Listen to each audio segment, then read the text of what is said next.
3వ మత్స్యపు గుమ్మమును హస్సేనాయ వంశస్థులు కట్టిరి, మరియు వారు దానికి దూలములను ఎత్తి తలుపులు నిలిపి తాళములను గడియలను అమర్చిరి. మత్స్యపు గుమ్మము, 2వ గుమ్మము మత్స్యపు గుమ్మము. ఈ 3వ అధ్యాయములోనే 10 గుమ్మాలు ఊర్చి వ్రాయబడింది. 10 గుమ్మాలు కట్టబడ్డాయి. తర్వాత 12వ అధ్యాయము 39వ వచనములో 2 గుమ్మాలు ఉన్నాయి. అలాగున ఈ 12 గుమ్మాలు ఒకదాని వెంట ఒకటి కట్టబడినట్లుగా గమనిస్తున్నాం. ప్రియులారా, అలాగైతే ఈ 2వ గుమ్మము మత్స్యపు గుమ్మము.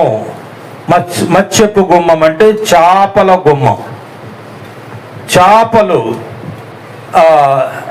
ఈ గుమ్మము ద్వారా, ఈ ద్వారము గుండా, ఈ గుమ్మము గుండా జాలరులు చేపలు పట్టుకొని సముద్రములో, మధ్యధరా సముద్రములో కానీ, నదులలో కానీ, యోర్దానులో కానీ వారు చేపలు పట్టుకొని ఆ చేపలను ఈ గుమ్మము ద్వారానే లోపలికి తీసుకొని వచ్చి వారు విక్రయాలు చేసేవారుగా ఉన్నారు. పట్టణ ప్రజలకు మరి చేపలు వారు అందించాలంటే ఈ గుమ్మం ద్వారానే రావాలి. అందుకే దీనికి మత్స్యపు గుమ్మం అనే పేరు పెట్టబడింది. ఈ చేపలు గొర్రెల గుమ్మం గుండా రాకూడదు, పాత గుమ్మం గుండా రాకూడదు, గుర్రపు గుమ్మం గుండా, ఏ గుమ్మం గుండా కూడా రాకూడదు. ఈ గుమ్మం గుండానే ఈ చేపలు పట్టే జాలరులు ఆ చేపలను తీసుకొని వచ్చి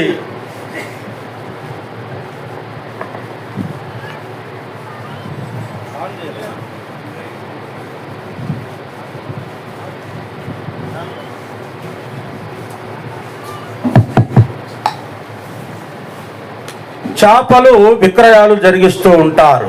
అయితే గమనించండి, మత్స్యపు గుమ్మము అనే దాన్ని చేపల యొక్క విక్రయాలు జరుగుతూ ఉంటాయి. చేపలు పట్టేవారు ఆ గుమ్మం గుండా లోపలికి వస్తారు. ప్రియులారా, చేపలు అనేది మనం గమనించినప్పుడు ఇర్మియా గ్రంథం 16వ అధ్యాయం 16వ వచనాన్ని ఒకసారి చదువుకుందాం. చూడండి, ఇర్మియా గ్రంథం 16వ అధ్యాయము 16వ వచనం చదువుతారా? ఇదే యెహోవా వాక్కు, వారిని పట్టుకొనుటకు నేను చాలా మంది జాలరులను పిలిపించదను. తరువాత పర్వతం మీద నుండి, ప్రతి కొండ మీద నుండి వారిని వేటాడి తోలివేయుటకై వేటగాండ్రును నేను పిలిపించదను. వేటగాండ్రు, చేపలు పట్టే జాలరులను పిలిపిస్తాను, వేటగాండ్రును పిలిపిస్తానన్నాడు. చేపలు పట్టే జాలరులు, చేపలు పట్టే జాలరులు కావాలి. సముద్రం చేపలు పట్టాలంటే ఎక్కడ పడతాయండి? చేపలు పట్టాలంటే ఎక్కడ పడతాయి? ఫాక్స్ గారు క్రైస్తవ నిరీక్షణ పత్రికలో ఒక బొమ్మ వేసి చెప్పాడు. ఏంటి ఆ బొమ్మ అంటే, పొంతకొండలో గాలం వేసి కూర్చున్నాడంట. పొంతకొండలో గాలం వేసి కూర్చున్నాడు ఒక మనుష్యుడు, జాలరి. ఏంటంటే ఎక్కడ నీళ్లుంటే అక్కడ గాలం ఏమన్నారు, అందుకని పొంతకొండలో వేసా. పొంతకొండలో చేపలు ఉంటాయా? పొంతకొండలో చేపలు ఉంటాయండి? పొంతకొండలో ఉండవు. నదుల్లో ఉంటాయి, చెరువుల్లో ఉంటాయి, సముద్రాల్లో ఉంటాయి. చేపలు పట్టేవారు నదులకు వెళ్ళాలి, సముద్రానికి వెళ్ళాలి, గొప్ప గొప్ప సరస్సులకు వెళ్ళాలి. అక్కడ దొరుకుతాయి చేపలు. చేపలు పట్టే జాలరులు కావాలి, చేపలు కావాలి. అసలు చేపలు అంటే ఏంటి? ఒక మాట చదువుతారా? హబక్కూకు గ్రంథం 1వ అధ్యాయము 14వ వచనాన్ని ఒకసారి చదువుతారా? ఏలికలు లేని చేపలతోను, ప్రాకు పురుగులతోను ఆ నరులను సమానులుగా చేశావన్నాడు. మానవులు చేపలకు పోలిక అన్నాడు. మానవులు చేపలకు పోలికగా చెప్పాడు ఇక్కడ.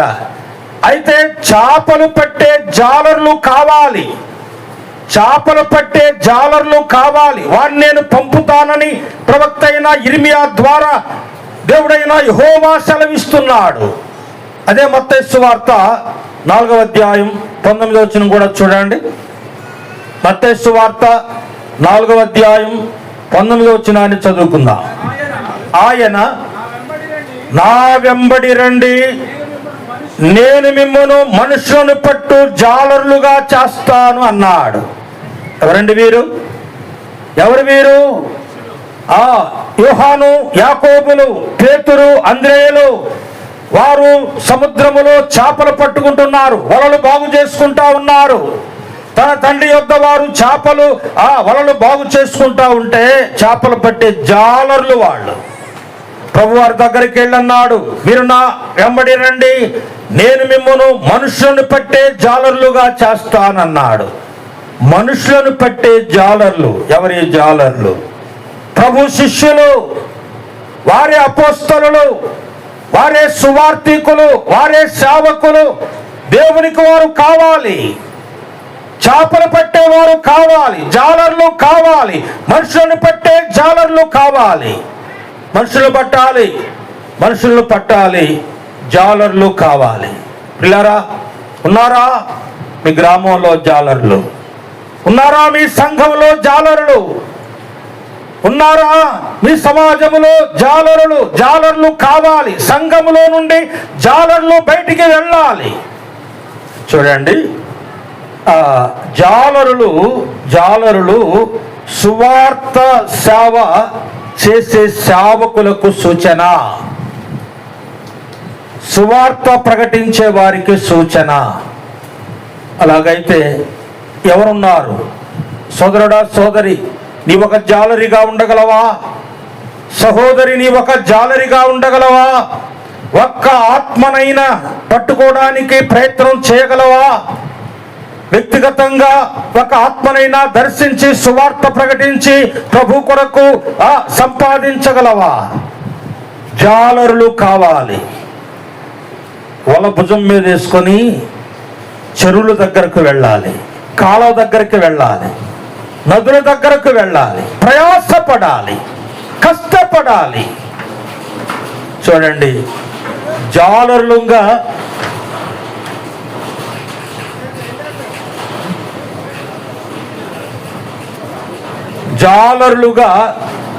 కావాలని దేవుడు పిలుస్తూ ఉన్నాడు. అయితే చూడండి,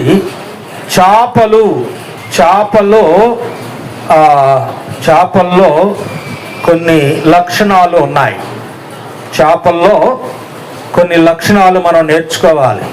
ఏంటంటే చూడండి, మత్తయి సువార్త 13వ అధ్యాయము 47వ వచనాన్ని ఒకసారి చదువుతారా? మత్తయి సువార్త 13వ అధ్యాయం 47వ వచనాన్ని చదవండి. పరలోక రాజ్యము సముద్రములో వేయబడి నానా విధములైన చేపలను పట్టిన వలను పోలి ఉన్నది. అది నిండినప్పుడు దరికి లాగి మంచి వాటిని గంపలో వేయును, చెడ్డ వాటిని బయట పారవేయును. వల ఈ వలలో పడ్డవన్నీ కొన్ని మంచి ఉన్నాయి, కొన్ని చెడ్డవి ఉన్నాయి. మంచివన్నీ ఏరి ఆ జాలర్ ఏం చేస్తాడంటే మంచివన్నీ ఏరి గంపలో వేస్తాడు, చెడ్డవన్నీ తీసి బయట పారవేస్తాడు. ఇది మీకు అర్థం కావాలంటే సముద్ర తీర ప్రాంతానికి వెళితే మనకు అర్థమవుతుంది. ఆ సముద్ర తీర ప్రాంతంలో ఉన్న జాలరులు ఒక 100-200 కుటుంబాలు కలిసి ఒక వల కొనుక్కుంటారు. 100-200 కుటుంబాలు కలిసి ఒక వల కొనుక్కుంటారు. ఆ వల ఎంత పెద్దదంటే ఇక్కడ నుంచి బొనసపూడి పోతే తిమ్మసముద్రం, భీమవరం, ఆ చుట్టంతా పందిరి పిల్లంతా తిరిగి వచ్చి అంత పెద్ద వల సముద్రంలోకి వెళ్ళి చాలా దూరంగా వలను వదులుకుంటా వచ్చి దరికి వస్తారు. ఆ చివర ఈ చివర, ఆ చివర ఒక 100 మంది, ఈ చివర ఒక 100 మంది పట్టుకుని ఆ వల బయటికి లాగుతారు. బయటికి లాగినప్పుడు అనేక రకాలైన చేపలు ఆ వలలో నుంచి బయటకు వస్తాయి. ఇంచుమించు 1 లారీ 2 లారీ చేపలు వస్తాయి. దాన్ని ఐలా వల అంటారు. అంటే ఆ ప్రాంతంలో మేము సేవ చేసాం కనుక మాకు తెలుసు ఆ విషయాలు. ఐలా వల అంటారు. ఐలా వల అనే ఆ చేపలు 1 లారీ కావచ్చు, 2 లారీలు చేపలు పడవచ్చు. అందులో మంచి ఉంటాయి, చెడ్డవి కూడా ఉంటాయి, పనికిరాని ఉంటాయి, కొన్ని కప్పలు ఉంటాయి, కొన్ని పనికిరాని పావులు ఉంటాయి, చేపలు ఉంటాయి. అవన్నీ మంచి చేపలన్నీ గంపలకెత్తి లారీలకు పంపిస్తారు. చెడ్డ ఉన్నవే పనికిరానివన్నీ విడిచిపెట్టి మరలా సముద్రంలోనే పారపోస్తారు. ప్రియులారా, దేవుడు ఒక వలకు పోలికగా చెప్పాడు.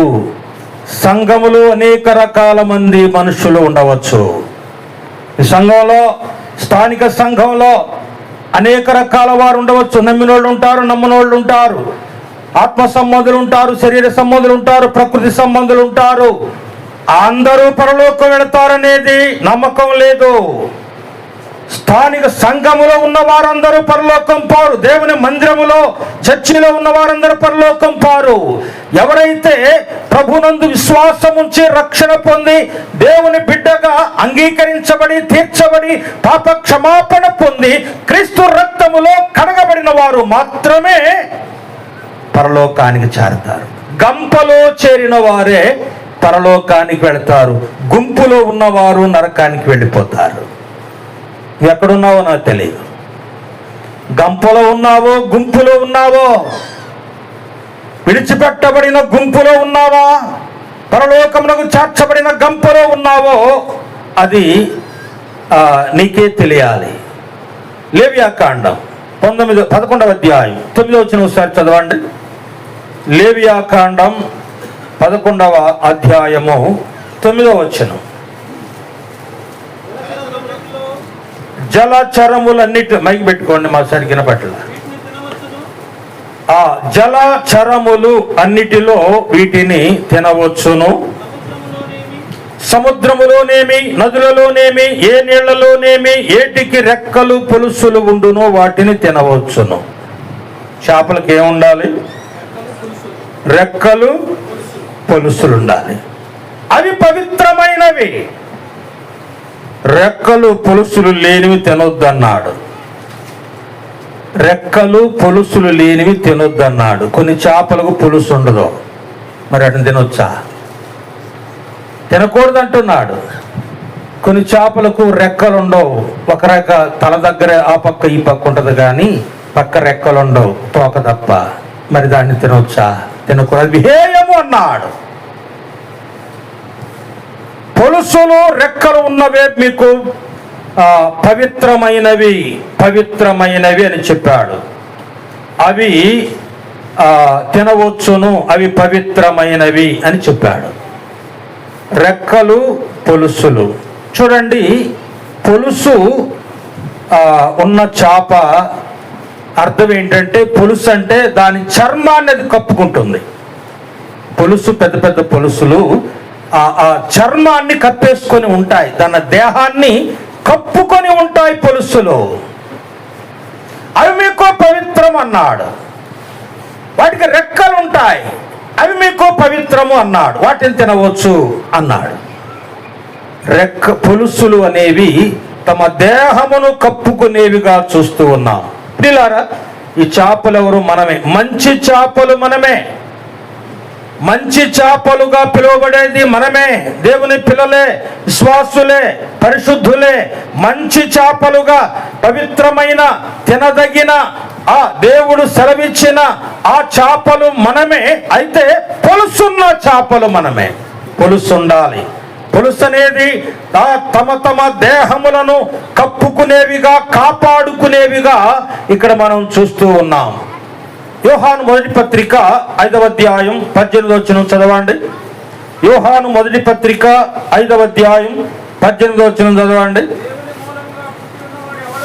దేవుని మూలముగా పుట్టి ఉన్నవాడు ఎవడును పాపము చేయడు.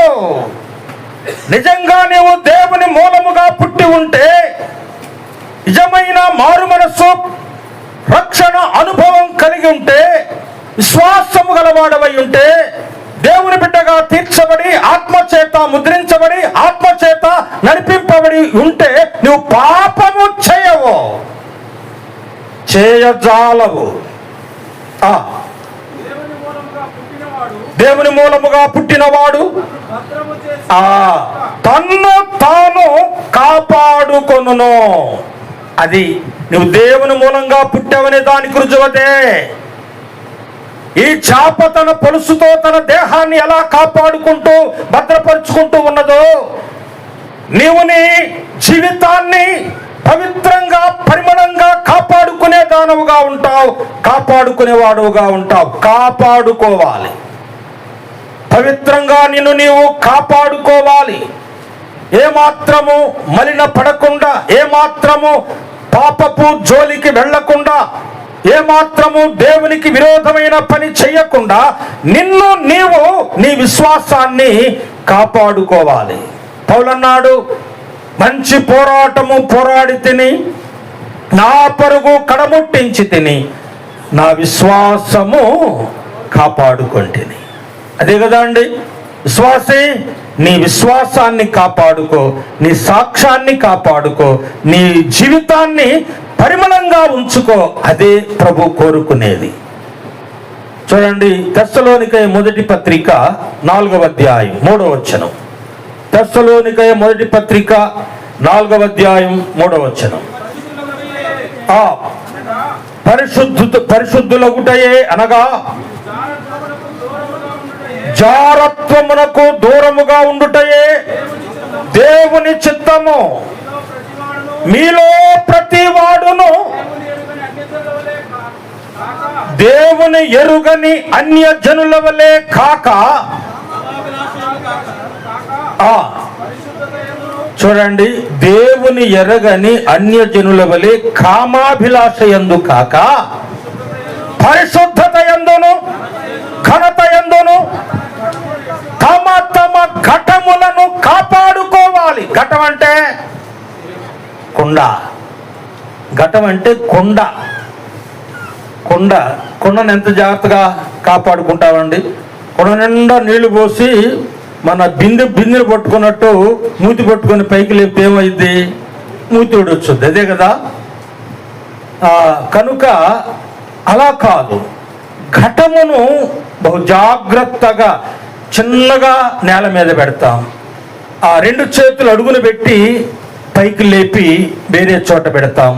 దాని నిండా నీళ్లు పోసుకొని జాగ్రత్తగా దాన్ని చూసుకుంటాం. ఘటమును ఎలాగూ కాపాడుకోవాలంటే ఆ ఘటమే నీ దేహం, నీ శరీరం, నీ జీవితం, నీ యొక్క పరిమళ ప్రవర్తన. నీ ఘటాన్ని కాపాడుకో. పొలుసు అనేది తన దేహాన్ని కాపాడుకుంటా ఉంది. నీ జీవితాన్ని నీవు కాపాడుకోవాలి. ప్రియమైన విశ్వాసి, సోదరుడా సోదరి, నిన్ను నీవు కాపాడుకోవాలి. ఎవరో కాపాడరు. భార్యను భర్త కాపాడు, భర్తను భార్య కాపాడు, పిల్లల తల్లిదండ్రులు కాపాడరు. ఎవరికి వారే కాపాడుకోవాలి. నీ జీవితము పవిత్రంగా పరిమళంగా ఉండాలి అని నిన్ను నువ్వు కాపాడుకో. యవన సోదరి సోదరులారా, యవన బిడ్డలారా, మీ జీవితాలు జాగ్రత్త. అపవాదికి చోటు ఇవ్వద్దు. నిప్కాను గురించి ఒక చక్కని మాట వ్రాయబడింది. ఏమంటే 24:16 ఆదికాండం, ఆమె మిక్కిలి చక్కనిది, ఆమె కన్యక. ఆ మాట చాలు. ఆమె కన్యక. కన్యకంటే తన కన్యత్వాన్ని కాపాడుకున్న సోదరి, భక్తురాలు, పవిత్రురాలు తన కన్యత్వాన్ని కాపాడుకోవాలి. యవనస్తులైన సోదరులైన సోదరీలైన తన కన్యత్వ జీవితాన్ని కాపాడుకోవాలి. పవిత్రంగా నీ పతికి నీ జీవితాన్ని అంకితం చేయాలి. పవిత్రంగా నీ సతికి నీ జీవితాన్ని అంకితం చేయాలి. కానీ అపవిత్రమైన జీవితం వారి చేతిలో పెట్టవద్దు. పవిత్రంగా కాపాడుకుంటున్నావా? తమ తమ ఘటములను కాపాడుకొనుటయే దేవుని చిత్తము.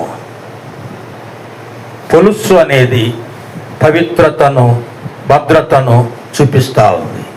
రెండవది, చేపలకి ఏమున్నాయి? రెక్కలు. చేపలకి ఏమున్నాయండి?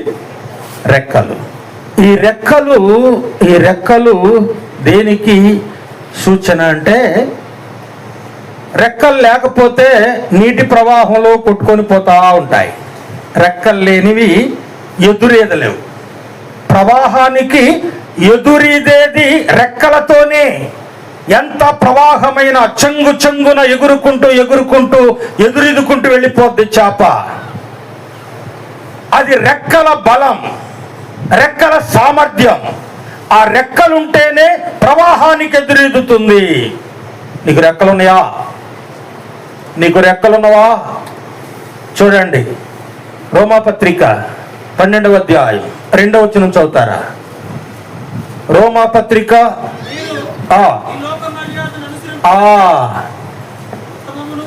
విశ్వాసులారా, దేవుని బిడ్డలారా, పరిశుద్ధులారా, మీరు ఈ లోక మర్యాదను అనుసరించవద్దు. లోకంలో ఎన్నో మర్యాదలు ఉన్నాయి. లోక మర్యాదలు, దేవుని మర్యాదలు, సంఘ మర్యాదలు, వాక్య మర్యాదలు వేరుగా ఉన్నాయి. లోక మర్యాదలు వేరు, దేవుని వాక్య మర్యాదలు వేరు, సంఘ మర్యాదలు వేరు. లోక మర్యాదలు అనుసరించవద్దు. లోకంలో అనేక రకాల విషయాలు ఉన్నాయి, ఆచారాలు ఉన్నాయి, మర్యాదలు ఉన్నాయి. వాటిని అనుసరించవద్దు. తర్వాత ఇర్మియా గ్రంథం 10వ అధ్యాయం 2వ వచనం. ఇర్మియా గ్రంథం, యెహోవా సెలవిచ్చినదేమనగా, అన్యజనుల ఆచారములను అభ్యసింపకుడి, ఆకాశమందు కనబడు చిహ్నములకు వారు భయపడతారు, మీరు భయపడవద్దు. అన్యజనుల ఆచారములను అభ్యసించవద్దు. వారి ఆచారాలు వేరు, మన ఆచారాలు వేరు. వారి క్రమాలు వేరు, మన క్రమాలు వేరు. వారి పద్ధతులు వేరు, మన పద్ధతులు వేరు. వారి పండుగలు వేరు, మన పండుగలు వేరు. వేరుగా ఉండాలి కానీ ఏకంగా ఉండకూడదు అని చూస్తున్నాం. అదే ఎదురేదడం అంటే అదే. అన్య ఆచారాలు, లోక సంబంధమైన మర్యాదలను అనుసరించాల్సిన అవసరం లేదండి. వాక్య క్రమాన్ని మనం అనుసరించే వారంగా ఉండాలి. ఉదాహరణకు మీకు తెలియజేయడానికి ఒక మాట చెప్తాను. మీకు తెలుసులే, మీకు తెలియదేం లేదు. మీకు తెలుసు, కాళ్ళకు పసుపు రాసుకోవచ్చా? వాడు రాసుకుంటారు. రాసుకొని తాంబూలాలు స్వీకరించవచ్చా? ఇప్పుడు అసలు సాతాను ఎంత కుయుక్తిగా మనకు తాంబూలాలు పోస్తున్నాడంటే, మా ఇంటికాడ స్థుతికూటం పెట్టండి అయ్యా అని చెప్తున్నారు. మా అమ్మాయి కాపురానికి వస్తుందనో లేకుంటే గర్భవతిగా ఉందనో స్థుతికూటం పెట్టమని చెబుతున్నారు. స్థుతికూటం పెడుతున్నాం, ప్రభు వాక్యం చెప్తున్నాం. వాళ్ళు ఏం చేస్తున్నారు? సంచులు వచ్చినాయి కదా ఇప్పుడు, అందులో సలిమిడి, ఇంకా ఆకులు, వక్కలు, అరటికాయలు, బూంది వేసి పొట్లం కట్టి మనకిస్తుంది. దాన్ని ఏమంటామండి? తాంబూలమే కదా. మనం తాంబూలం కావాలా? దేవుని సంఘానికి తాంబూలం పంచుతారు. ఏంటి క్రమం? చూడు, సాతాను ఎంత కుయుక్తిగా ప్రవేశపెడుతున్నాడు. లోక మర్యాదలు అనుసరించవద్దు, వాటిని నిషేధించాలి. ఖండితంగా చెప్పాలి సేవకులు, పెద్దలు. ఇలాంటివి, ఈ పలహారాల్లో ఇలాంటివి చేర్చకూడదని ఖండితంగా చెప్పండి. కొట్టుకొని పోవద్దు. ఎదురీతేదిగా ఉండాలి, ఎదురెళ్ళాలి. రెక్కలున్న నీవు ఎదురుగా వెళ్ళాలి, లోక మర్యాదలకు ఎదురుగా వెళ్ళాలి, లోక ఆచారాలకు ఎదురుగా వెళ్ళాలి, లోక పద్ధతులకు ఎదురుగా వెళ్ళాలి. కానీ కొట్టుకొని పోవద్దు సుమా. అక్కడే నీ విశ్వాస జీవితం అనేది తేటపడుతూ ఉంది. ఆ తర్వాత ఎదురెదిన వారు ఎవరున్నారు? ఎదురెదిన చేపలు కాలేబు, యెహోషువ. ఈ చేపలు రెండు ఎదురీదిని, మిగిలిన అన్ని కొట్టకపోయినాయి. ఐగుప్తులో నుండి బయలుదేరిన 6,03,550 మందిలో 6,03,548 చేపలు కొట్టుకొని పోయి సముద్రంలో పడ్డాయి. రెండు చేపలే ఎదురీదిని. కనాను చేరేంత వరకు దేవుని ఆజ్ఞను అనుసరిస్తూ, దేవుని శాసనాలు అనుసరిస్తూ, దేవుని అడుగుజాడల్లో నడుస్తూ ఎంతమంది వెళ్ళినా, ఎంతమంది కొట్టుకొని పోయినా, నేను నా ఇంటి వారు. యెహోషువ పలికిన ధైర్యమైన సందేశం ఏమంటే, చివరి సందేశం, నేను నా ఇంటి వారు ఎదురెదుతాం, యెహోవానే సేవిస్తాం. మీరు ఎవరిని సేవిస్తారో, ఎలా కొట్టుకుపోతారో, ఏమైపోతారో నాకు తెలియదు. నేను నా ఇంటి వారు ప్రభు కొరకు ఎదురీదే వారంగా ఉన్నాం. కాలేబు కూడా పరాక్రమంతుడైన కాలేబు, యెహోషువ, కాలేబు అనే ఈ రెండు చేపలు ఎదురీది గమ్యం చేరాయి. మిగిలిన అన్ని కొట్టుకుపోయినాయి ప్రవాహంలో. అలా ఉండవద్దు సుమా. ఎంతకాలం బ్రతకబోతున్నాం? ఎంతకాలం ఈ లోకంలో ఉండబోతున్నాం? ప్రభు కొరకు సాక్షులుగా జీవించేది ఎంతైనా అవసరం. చేపలు పొలుసులు, రెక్కలు కలిగినవి ఈ చేపలు. ఆ తర్వాత మత్తయి సువార్త 17వ అధ్యాయం 27వ వచనం చూడండి. 17:27. అయినను మనం వారికి అభ్యంతరము కలుగు చేయకున్నట్లు సముద్రమునకు పోయి గాలం వేసి చేపను పట్టుకో, దాని నోరు తెరువు, అందులో ₹1 దొరుకుతుంది అన్నాడు ప్రభు. రోమా వారు వచ్చి, ఏమయ్యా మీరు మీ గురువు మాకు పన్ను కడతారా లేదా అన్నారు. గవర్నమెంట్ వాళ్ళు వచ్చి అంటే పేతురు వచ్చి అన్నాడు, ప్రభువా పన్ను అడుగుతున్నారయ్యా అన్నాడు. ఆహా, అడిగారా? అలాగైతే సముద్రానికి వెళ్ళి గాలం వేయమన్నాడు. గాలం వేశాడు, చేప పడింది. చేప పడిందని చేపను తీసుకొని వచ్చాడు. దాన్ని నోరు తెరవమన్నాడు. నోరు తెరిస్తే లోపల దాని నోట్లో ₹1 ఉంది. అప్పుడు అన్నాడు, నీకు ₹1, నాకు ₹1 పన్ను కట్టేసి అన్నాడు. చేప నోట్లో ₹1 ఎందుకు ఉంటుందండి? చేప నోట్లో ₹1 ఎందుకు ఉంటుంది అంటే, వీళ్ళెవరో మహాభక్తులు ఉన్నారు కదండి, భిక్షం అడిగిన వాడికి ₹1 ఇవ్వరు. అమ్మ ఆకలి అవుతుందమ్మా అంటే, రైలు బండ్లు ఆకలి అవుతుందమ్మా అంటే ₹1 ఇవ్వరు. కృష్ణానది రాగానే చల్ల డబ్బులు మొత్తం నీ సందులు వేస్తారండి, మొత్తం నీ సందులు వేస్తున్నారు. నేను అన్నానయ్యా, ఇందాక వాడు అడిగిన వాడికి ఇస్తే పోయేది కదా, అందులో వేసావు అని అంటే, ఇది మా భక్తి. ఏంది నీ భక్తి? ఈ చేప ఆ ₹1 తీసుకొని దేవుడు సెలవిచ్చాడు ఆ చేపకి, నువ్వు వీళ్ళ ₹1 తీసుకురా అని. ఆ ₹1 తీసుకొస్తే వారి పన్ను ₹1 పన్ను కట్టేశారు. చేపలు దేవుని మాట వింటున్నాయి. యోనా సంగతి మనకు తెలుసు కదా. యోనాను మృంగమని తిమింగలానికి దేవుడు సెలవిస్తే, ఆజ్ఞాపిస్తే, చేప యోనాను మింగి కడుపులో జాగ్రత్తగా దాచిపెట్టుకుంది. 3 రోజులు దాచిపెట్టుకుంది. 3వ రోజు వచ్చి నీనెవే రేవులో కక్కి వేసింది. చేపలు దేవుని మాట వింటున్నాయి. దేవుని మాట వినాలి. నువ్వు దేవుని బిడ్డవైతే, దేవుని దాసురాలవైతే, దేవుని దాసుడవైతే దేవుని మాట వినాలి.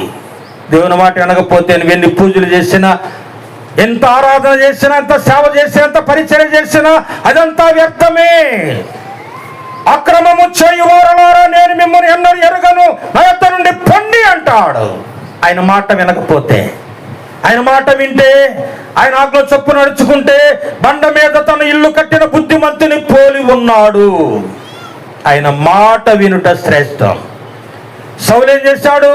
దేవుని మాట వినలేదు కానీ యుద్ధం చేశాడు, దోపుడు సొమ్ము దోచుకున్నాడు, ఆ అగవును తీసుకొచ్చి ఇంట్లో దాచుకున్నాడు, తర్వాత సంబరం చేసుకుంటున్నాడు.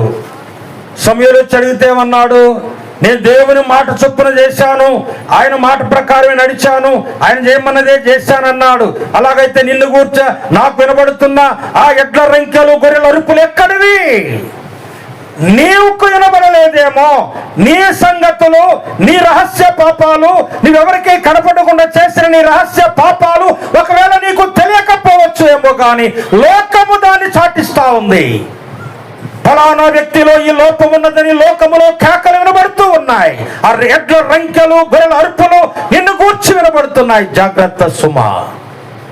అలాగైతే ఆయన మాట వినుట శ్రేష్టం అన్నాడు. నువ్వు దహనబలి అర్పించే దానికంటే దేవుని మాట వినుట శ్రేష్టం. ఆయన మాట విన్న చేపలు. మరి మనం వింటున్నావా? అలాగైతే ప్రియులారా, దేవుని మాట మనం విన్నవారమై ఉండుట ఆశీర్వాదం. 12:30కు నన్ను ముగియమన్నారు, నేను ముగిస్తాను. నా టైం అయిపోయింది. ఒక్క నిమిషం కూడా ముందుకెళ్ళను, ఎందుకంటే అధ్యక్షులు వారు ఆవేశపడతారు కనుక. పాఠం చాలా ఉంది, అంతవరకు నేను ముగిస్తున్నాను. దేవుని మాట విన్న చేపలు. దేవుని మాట వినుట నీకు శ్రేష్టము. దేవుడి మాటలు మనందరి కొరకు దీవించుగాక. ప్రార్థించుదాం. ప్రేమగల తండ్రి, పరిశుద్ధుడా, మీ నామానికి వందనాలు, స్తోత్రాలు. దానికి మీరు చేసిన సహాయంకై స్తోత్రాలు. తదుపరి మాట్లాడి మీ దాసులను మరింతగా బలపరిచి వాడుకోమని యేసు ప్రభు ఘనమైన నామమున ప్రార్థన చేసి